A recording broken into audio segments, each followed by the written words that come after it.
And we are back. Bryan Broaddus put the orange on to commemorate the whooping of the Cleveland Browns here, Bryan Broaddus. What's going on with the orange there? What's that about? You know what? It's funny, Voch, that my son goes to school at University of Texas. And so I was working with Derek Eagleton today too. Derek's a Texas guy. So I was working with Derek on the break, and I thought in honor of Texas' big win against Michigan. But I'm also a guy that's gone on record now that Texas is part of the SEC.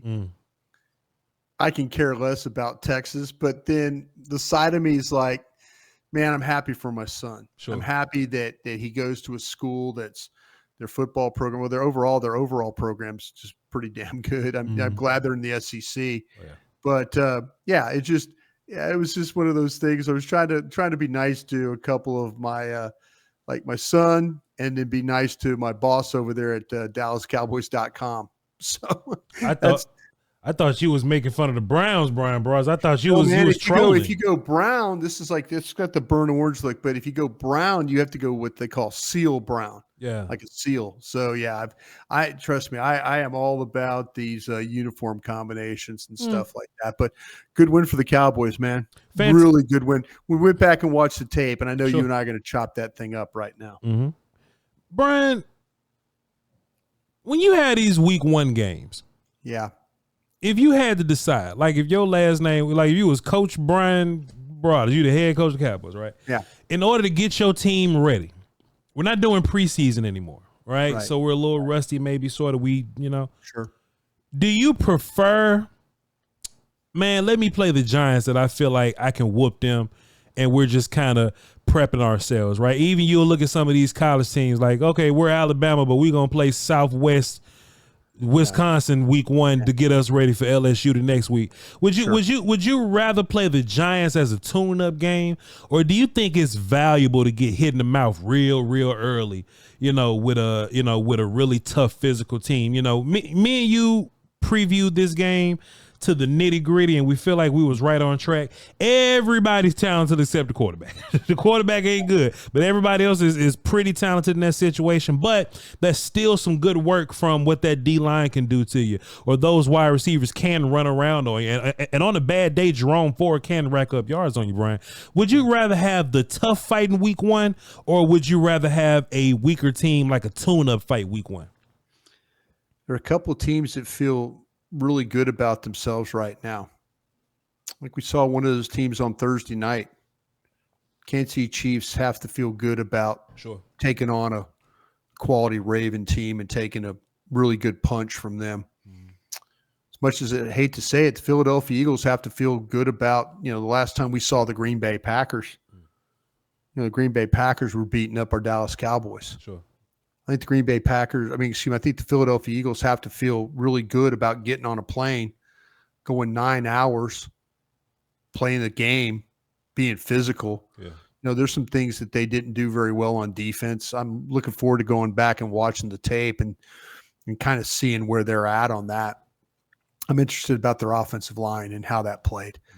But, there's some teams that, there's some teams yesterday that needed wins. I felt like the Chicago Bears, that way they came back, even though they're nothing on offense, good win for them. Good win for Minnesota, not having their quarterback, having to play with a backup guy. Sam Darnold's been in the league for a long time. But I think there's some teams that left yesterday feeling pretty good about where they're at. And I'll include the Dallas Cowboys in that. I'll include the Cleveland Browns weren't missing anybody on defense. They weren't. Their offense was a mess. That offensive line was a mess.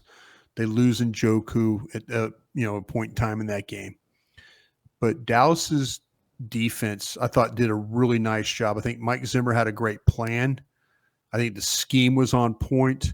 Micah Parsons, Tank, the way they were able to play. I think the linebacking room, you and I've talked about that a bunch. I think we could be really happy with the way that those linebackers played. You got a rookie corner out there playing. You got Diggs, who's coming off a major knee injury, and the questions were, How can he respond? Is it going to take time? Boy, he played really well too. Sure did. The safeties. Yeah.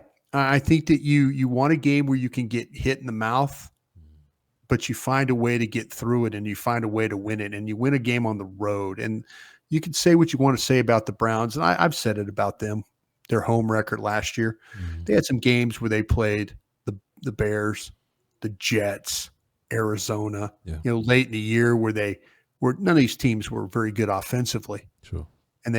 But I think if you're the Dallas Cowboys, you have to feel good about going in there and dominating that game the way they did on defense.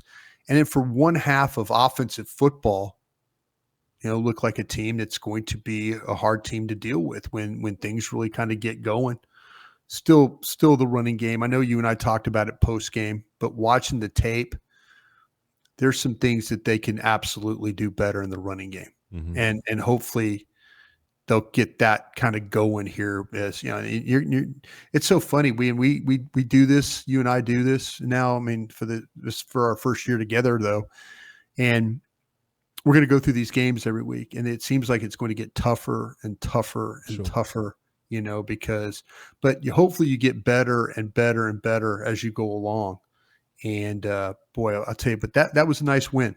That was really a nice win for the Cowboys. There's a lot of fans, and trust me, Brian, I ain't trying to listen to what none of these fans talking about. Yeah. But there's a lot of fans that's kind of down on what your offense did or whatever, and I kind of go half and half with them. I do think it's fair that your offense, did kind of relax a little bit and slow down in the second half or whatever, right? But if you listen to what Micah said, like, hey, man, we got the Saints next week, and, man, they just hung 40 points up on the Panthers or whatever, right?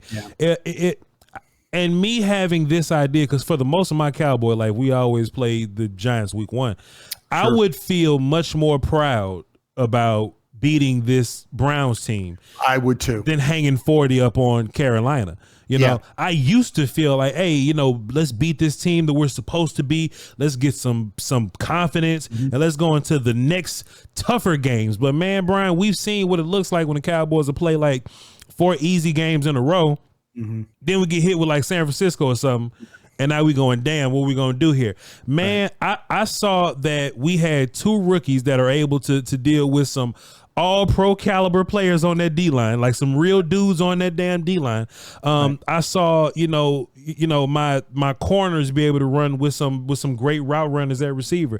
I saw my quarterback be able to deal with a really good pass defense. We can talk about Cleveland's defense. I think the best part of that Cleveland defense is the pass defense. And before the offense kind of got lethargic or whatever, I'm like, okay, we're throwing dots to Lamb on the right side, the touchdown to Cooks. Bryan Broaddus, how many times have we said it, back corner of the end zone, throw it at the pylon and just let Cooks go get it? That seems to be automatic. Brandon Cooks got like 5 touchdowns in the last 5 games or something like that for the Cowboys.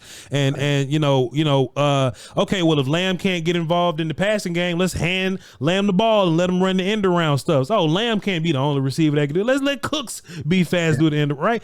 I loved how my offense found a way to deal with these tough guys and this tough group of linebackers and this tough defensive line. It wasn't pretty, right, but if you could do that with no preseason in week 1 versus them dudes, I feel like the shit going into the Saints next week, and they got a good defense.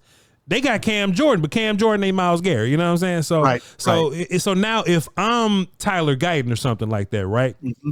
I can go into Cam Jordan going, okay, we didn't die going against Myles Garrett. We gave up a sack, almost gave up another one, a weird little pressure right there. But, man, I feel good about these guys, Bryan Broaddus.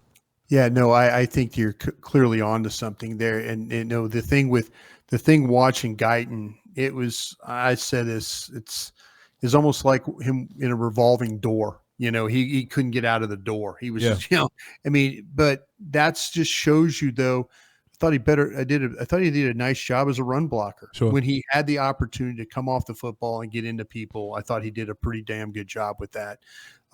With BB, I thought the pass blocking stuff was really good. I thought some of the stuff on the run blocking that maybe there's going to need to be some improvement there.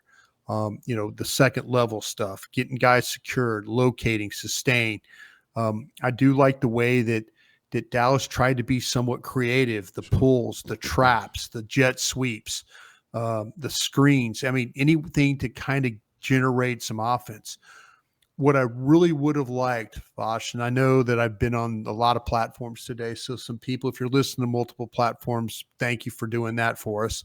But also I wish that maybe in the second half we would have seen Mike McCarthy thinking, okay, we can't F this game up. Our defense is playing that well. We're not going to F this thing up. I'm going to go and I'm going to become really committed to trying to be really physical here. I'm going to use all three of these backs, and I'm going to see if I can mix the running game with some waggles, some boots, maybe some play action stuff, and just really try and take a chunk of this game over with. Use it as a game to test and you don't have to get crazy or exotic or anything like that. You could hammer it, you could throw it, you can hammer it, you can hammer it, you could throw it. You can just give me a little, give me Dak and some little, some simple plays, whatever. You want to take a shot down the field, if you want to take another deep shot like they did to Turpin, across the middle, if you want to light Cooks up as you're hitting things short underneath, throwing the ball to Hunter Lipke, those kinds of things. They got into that 22 personnel. They got into 21 personnel. There were things they were doing. I would have taken the second half of that game and tried to make my team tougher. I would have. My goal was to be, okay, we have our foot on their throat right now. They are not going to move the ball on us. Sure. And this is where before we've heard Mike McCarthy has said, hey, with Kellen Moore was go, go, go, go, go. And Mike had to slow him down on some stuff. And I'm like thinking, no, I kind of wish that Kellen Moore was calling that game in the second half. Even if it didn't work, you could learn something about your team. I mentioned this before the pregame show yesterday. I had a chance to watch the final minutes of the Houston Texans game. They took Joe Mixon in a game in Indianapolis when the thing got tight and close. And what do? They hammered Joe Mixon at the Colts. Yeah. And when that game was over, you could see the Texans bench, the coaches that, there was emotion. Bobby Slolik, the offensive coordinator, you could see him take one final look at his play sheet. And he probably went to everything he had to do to try and run that game out, and get those first downs. Boy, I'd love to have seen Mike McCarthy finish the game like that. I would have loved to have seen Ezekiel Elliott, Dowdle, Vaughn, Elliott. And I just keep rolling it through. And because to me, when you have a team on the ropes, and maybe this is not McCarthy's way of doing things, but there's going to be a time where they're going to need to play 4-minute offense. Sure. And boy, having confidence with Guyton and Schoonmaker and Spanford and Steele and Martin and Beebe, that to me could have meant a lot. Yeah. I feel like I'm trying not to be wet blanket guy here. And I'm sorry if I am, fans. But I would have tried to say, he practiced physically in Oxnard. Mm-hmm. He lined up in mojo moments where, okay, goal line, here we go. He tried to make his team more physical in Oxnard with the practices. Yeah. Boy, I wish he would have taken a shot at it in the second half of that game. Do you think Mike just doesn't have the confidence in his running back room? Because looking at his offensive lineman, I don't think his offensive lineman did that terribly. Like Tyler Guyton. Tyler Guyton got some bad habits, right? So you can train and train and train, but you need like a year to like break bad habits or whatever, right? Like if you're at practice and you're given this comfort to think about the next rep, you go, all right, cool. Hands, elbows tight, thumbs up, you know what I'm saying? Board drill. That's practice. But when you're in hot ass water with Myles Garrett, now your shoulder pads over your toes again. Now you're leaning again. So when I was watching Tyler Guyton, it looked like he was fighting for his life, and he went all the way back to his Oklahoma tape.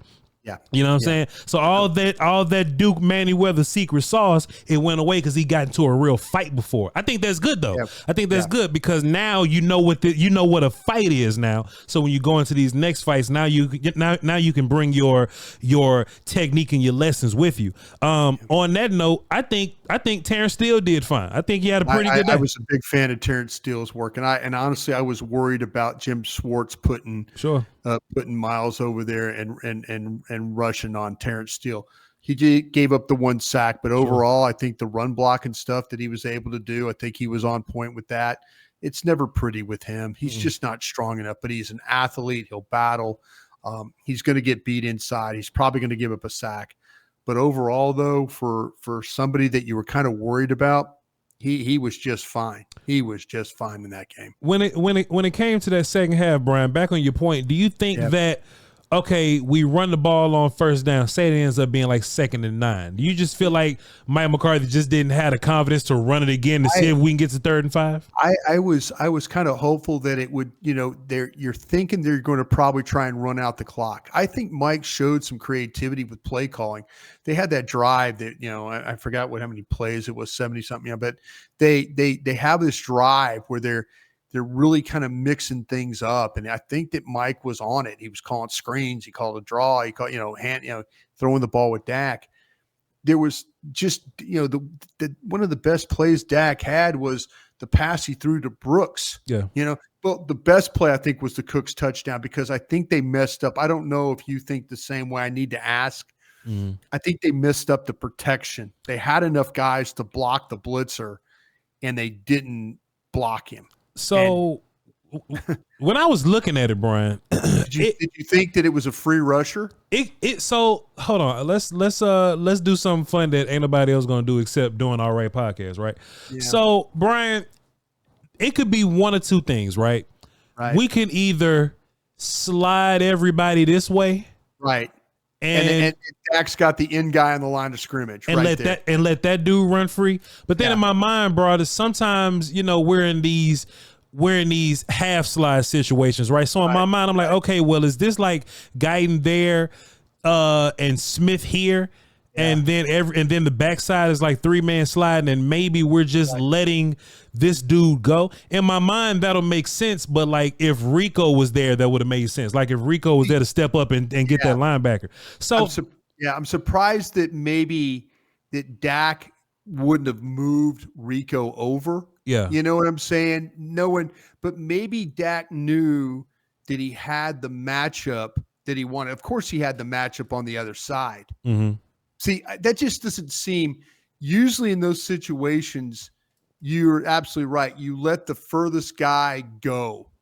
And so I just don't know. That guy, usually that's the quarterback's responsibility, usually that furthest guy. Yeah. But to give a free rusher that inside, that seems to me – see, they've got – look at the steps. Look at Martin's steps. Martin's going down inside – So you think I don't know if they should have bumped that thing all the way across. Boom, boom, boom. Yeah, that's what I was, because the way Martin steps, maybe BB, but then you look at Smith. Smith steps inside too. Yeah. So I don't know if I want to give a free rusher on Dak like that. Mm-hmm. And Dak knows. I mean, it's kind of like Dak's like, oh geez, well, but he's got the matchup in the slot. If you look at Thornhill at the top there, if you could circle or up in the top, there's Thornhill right there.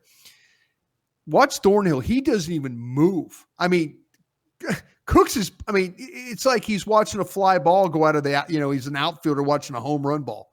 He didn't even move. Yeah. So maybe Dak knew that he had the matchup he wanted and he knew that guy was coming, but Dak also starts to drift.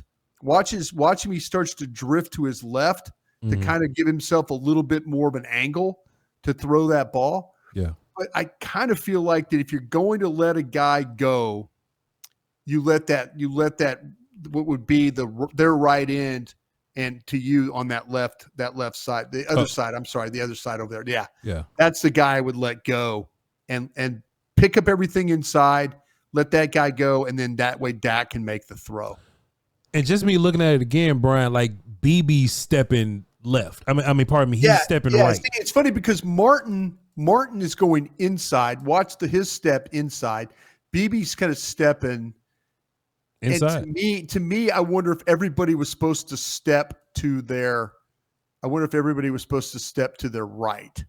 But I don't. I mean, it's one of those things. Hey, it's a great play. Yeah. I need to ask somebody about that. Because I just don't see I don't think you want a free rusher, because what could happen on that free rusher like that? Yeah, Dak throws that, and all of a sudden that linebacker's helmet or shoulder pads are in Dak's ribs. Sure. And now he's getting slammed to the turf. Well, see, Brian, they did that to Deshaun Watson. If Tyler Smith gets the linebacker and BB just blocks this guy, then you go boom, boom.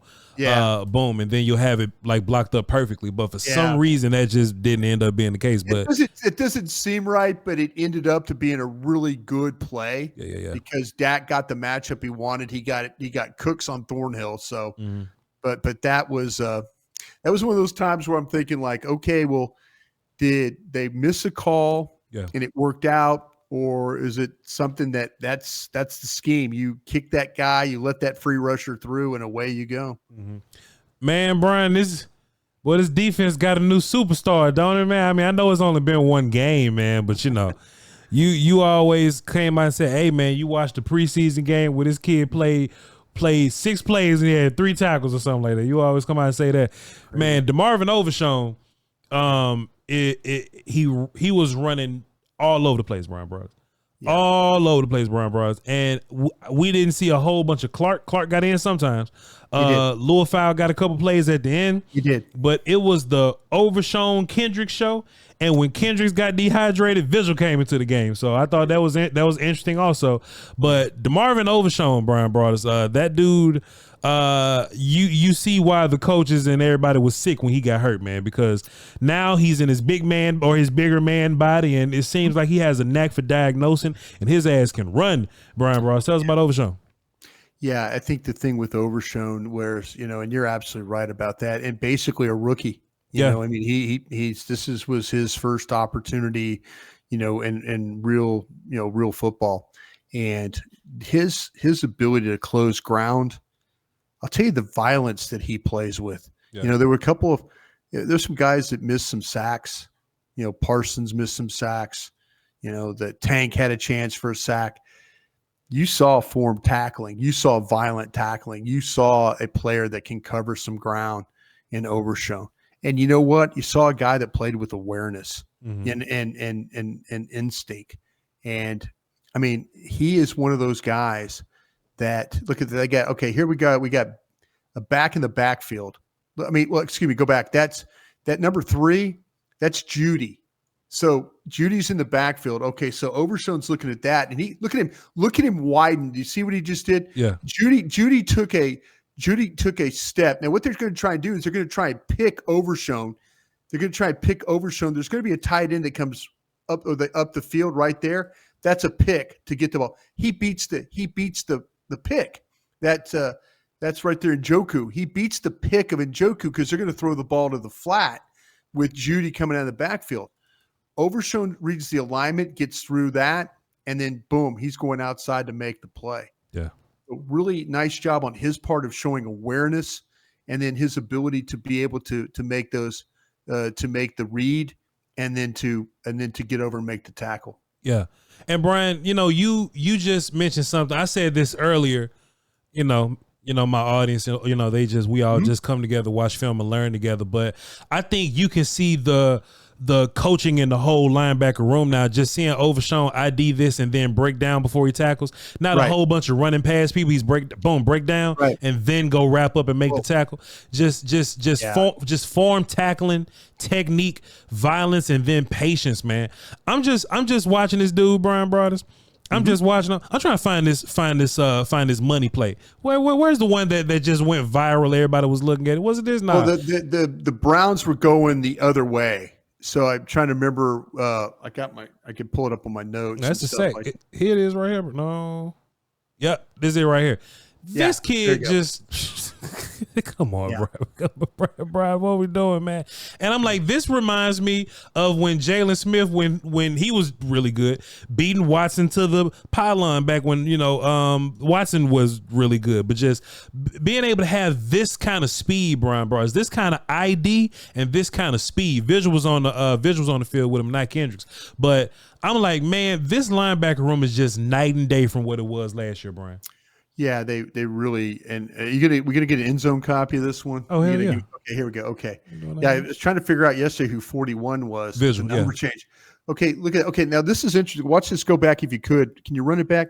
Okay, they're gonna run a twist. They're gonna run a twist to our left side here, and it's gonna be Osa and Tank are gonna run this twist.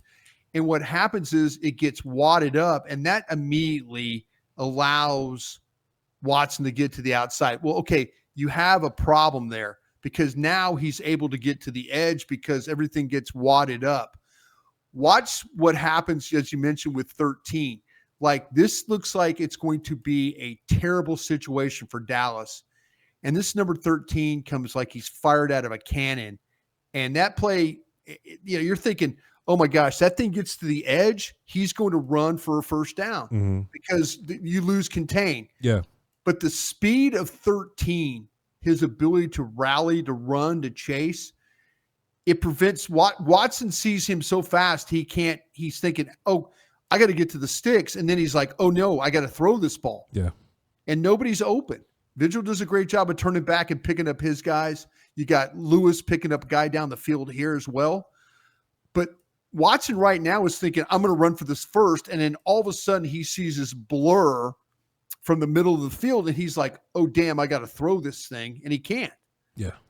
That right there is a great example of something bad happening with Osa and Tank getting wadded up, and now that you lose the edge, there's no contain, and 13's got so much speed that it makes up for the problems you had with the two twisters getting wadded up. Yeah. That's sometimes you got to have guys that when there's a mistake or something happens that they can clean up the mess. And that was a great example of that. San Francisco Niners are beating the Jets 23-7, Bryan Broaddus. Yeah, Jets aren't coming back. What's Aaron Rodgers' numbers right now? Not bueno. I'll let you know in 20 seconds, but okay. Man, just I think Overshown being like a rookie for us or whatever, it just makes me feel good about like the whole youth of the whole defense or whatever. And then watching Carson and him playing with so much confidence that he played with. I mean, he gave up the touchdown to Judy or whatnot, but like besides that, we're just talking about a dude that was fearless versus Amari Cooper. And then Marshawn Nealon, just going back watching Nealon was pushing some pockets. Nealon played with some power. And there were many times I was just kind of hating on Dorrance a little bit because that's just what I do when guys just aren't on the team anymore. I'm like, hey man, I ain't never seen Dorrance Armstrong speed to power like that, putting the tackle in the quarterback's lap like that. But there were many times to where this defense just had good pass rush continuity, So if Nealon bull rushed and pushed Watson this way, somebody will clean up over here. If Oso Digizua got upfield and he flushed somebody, Michael will get him. Michael will flush and then D-Law will get him. Oso Digizua, I just mentioned him just in general, Bryan Broaddus, playing with violence, playing with some great athleticism, playing with power, hand fight and all this kind of stuff. It seems like Osa's taking another step. We just talk about week 13 to 14 with him. Yeah, I'll tell you what, I love what you're saying about Nealon. And, you're thinking about, if you look at the number of pressures, I think Micah had 9 in that game. Yeah. Him and Tank. But who had 8? Nealon. Yeah. Nealon had 8, and that just shows you. And I know I had questions about him as a pass rusher. But for them to get the ability to move him around and his ability, the energy that he plays with. And, there were a couple of times where you saw where he started to get this as a pass rusher. I know it's week 1, but he's starting to understand to get that shoulder past the blocker and then dip that thing and run as hard as you can inside. and he lost his balance one time. He had a really nice low shoulder run, got there and then kind of stumbled. I was worried, oh, please don't dive in the back of, Watson's legs here, and then let this officiating crew call a penalty. But he did a great job with the pressures. I think as a whole, the front seven, the coverage on the back end, they had some dangerous guys. We didn't know how Judy was going to play. Sure. But we knew that Amari Cooper was damn good. They covered up on the back end, the safeties, the corners. Lewis, the way he played was really positive. Yeah. The rookies, like, with Nealon, the way, even some stuff with the combinations that they were able to do inside, with their defensive tackles, with the new additions, I think that Phillips, the thing that I want to see, Voch, is as a backup 3, and I was hopeful that Phillips, I wonder if I over-evaluated Phillips and what he did with Buffalo, or maybe he's getting in shape and, maybe that's the trick. He's getting acclimated to what's going on. Sure. But I saw more of a violent player. I saw more of an explosive player. I saw more of a player with some real quickness to him with Buffalo. Yeah. And maybe we'll get that guy here.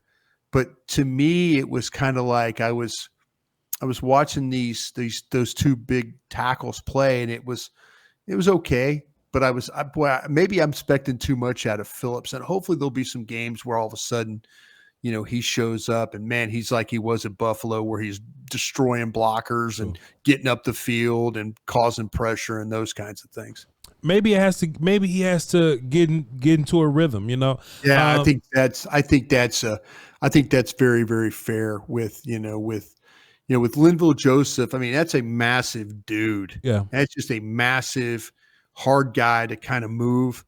But with him and Phillips right next to each other, boy, those are two big dudes. Mm-hmm. But, man, I'm looking for the day, and I hope we see it sometimes this season where Phillips does have the pass rushes and the run games plays that I saw a little bit at Buffalo. Yeah. And then I'm sorry, but he was with the Giants now with, when we looked at was the Buffalo film.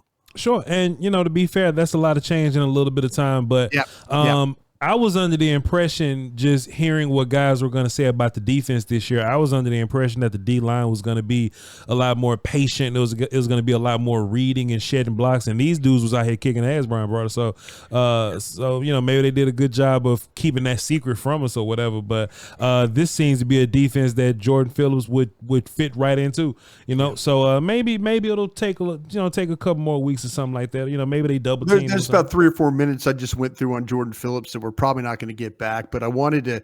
I mean, he's important. A guy that, like I said, I was thinking like, man, this is a really, really nice pickup, and it still will be. It still very well could be, but but Osa played well. Mozzie, the opportunities that Mozzie got, Mozzie was not a minus player. Sure. Mozzie was not a liability in this game. Mm-hmm. There have been times where Mozzie Smith has been a liability in football games. He was not a liability yesterday. Mm-hmm. Any other takeaways from the film that we haven't talked about, please? Yeah, I'd like to give a mention to Deuce Vaughn on special teams. Sure. And I know there's been some questions about Deuce Vaughn's lack of height, which would cause him problems. They use him as a blocker on the punt return. Yeah. And, he could do stuff on the kickoff return as well, those kinds of things. But his block on the punt return, he got the first block that set up the touchdown, the 60-yard touchdown by Turpin. His block was the first block. And then they got another block from Wanye Thomas, the second key block, and that thing got it to the alley. They did a really good job of setting up the alley. And Turpin, gosh, I thought he was going to veer out of bounds, but he did a great job of staying in bounds and then making the cut.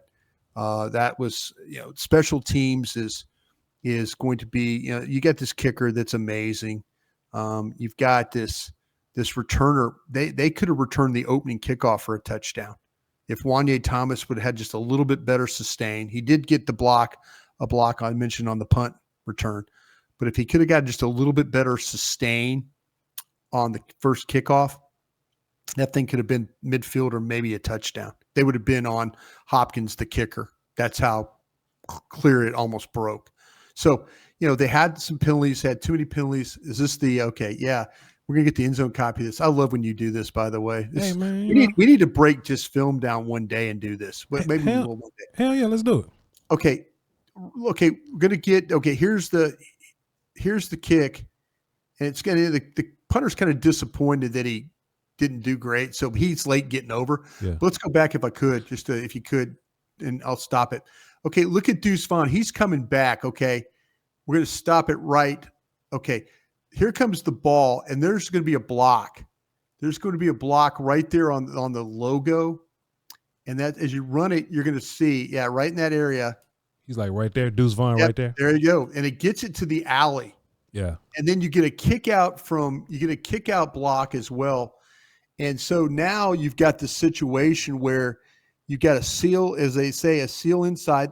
One year right there. Right there. I see. And there you go. Yeah. You can see it. So you get there, and that's all you needed. Yeah. That's all you needed to get that. And then Deuce is getting downfield to try and get another block. Bryan, why the hell Turpin try to run back inside where his people at? Turpin love to run into defense. Why he be doing that, Bryan? Bro, just kick your ass outside. I know. Turpin love doing that. It's funny. I thought he was going to run out of bounds, to be honest with you. I thought, he's just going to keep drifting to the sidelines, but he cut it back, and then, okay, well, I'll get back outside. But just a really nice job by, like I say, Deuce Vaughn. There's been a lot of talk about him. He's too short. Can he help you on special teams? Why is he active? All this, that, and the other. But that was a good example. They had faith in the kid, and he delivered. The kid's tough, willing to block, and good for him to make that key play. Let me ask you this, Bryan. Let me ask you a question. One of my audience members, they called me today. Mm-hmm. I was like, man, Voch, were you a little disappointed in Tolbert and that he didn't give you a little bit more? Is Tolbert, does he seem to be a guy that has phenomenal practices, but when we get to the regular season, man, we just can't find him, and he just can't, he just can't make his way to make a play. And it's unfortunate. It's unfortunate he had the holding penalty on the first one. I mean, but man, I thought the kid practiced really well. I was thinking of him as a kind of a breakout player. I was thinking of Tolbert. He's going to make plays. He's going to be Michael Gallup better, or that kind of thing. It was a little bit of some disappointment there. Mm-hmm. I'm not saying. I mean, he's willing to throw his body around in there, but I was expecting maybe a 3-4 catch game. I'll say this though, and the Hunter Lipke thing. Me personally, when they got into that 21, 22 personnel stuff, the two backs, 2 tight end stuff, I thought Hunter Lipke was one of your better blockers when it was Schoonmaker and Spanford and Hunter Lipke having to kind of do some stuff. Mm-hmm. I throwing him the ball. That's why I'm saying I would have loved to have seen them do more with the offense. And hell, if you have to throw it short to Hunter Lipke for 7 yards or what, I mean, I just wanted to see just this, like, okay, we're beating you, and now we're going to beat you down even more. Yeah. That's what I wanted to see. Maybe I'm being too much about this, but I think you could have used Hunter Lipke in that way. But yeah, just a really nice win, a very nice win. There's been times where this team has gone on the road opening day and not played worth a damn. Sure. We've seen it happen. I think it's the first time they won back-to-back games, opening day games, since like 2013, 2014. So it's been a long time. So, that's, but the film, I thought there's things they can clearly work on. The young guys can be happy that they got this one behind them. Yeah. And there's things to build on. But offensively, I think in the second half of that game, there's those things, there are going to be some opportunities where they're going to look at it and they're going to go, we should probably put our foot down a little bit more on this one. Maybe one day after a Thursday night game or something. Yeah. And we get filmed the next day. You know what I'm saying? It's not like a weekend or a Monday or something like that. I got this private audience that I watch film with over on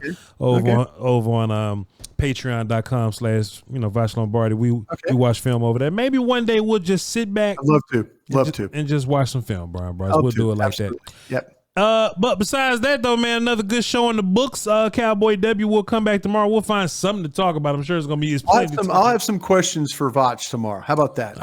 I promised Derek Eagleton on DallasCowboys.com I'd come up with some questions, so I'll get some questions for Voch tomorrow. We'll see what's up on that big football brain of his. Bryan Broaddus says he got questions for VOCHLOMBARDI tomorrow, so we'll tap in with y'all. We'll see what that looks like. Love y'all to peace. Thank y'all for tuning in. Y'all hold down until next time. We love you. Crown.